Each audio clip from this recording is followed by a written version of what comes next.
স্রষ্টা বলেছেন, তুমি যাকেই আমার চেয়ে বেশি ভালোবাসবে, আমি তাকেই তোমার কাছ থেকে দূরে নিয়ে যাব এবং তোমাকে একা করে রাখব।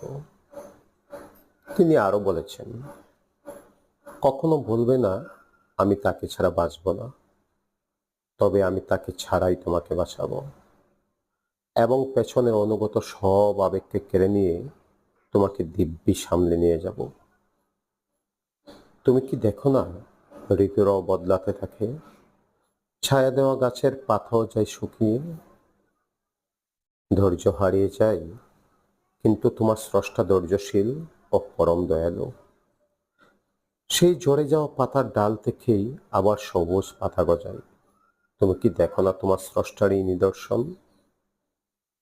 যে মানুষটাকে তুমি নিজের অংশ ভাবতে, সেই মানুষটাই একদিন অচেনা হয়ে যায়, তোমার মন ভেঙে যায়, এমনকি তোমার বন্ধুও শত্রুতে পরিণত হয়, আর শত্রু খানিক সময় পরে পরিণত হয় বন্ধুত্বে।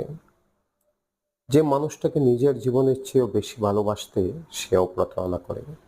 তবে কেন তুমি স্রষ্টার বিমুখ হয়ে মানুষকে ভরসা করো?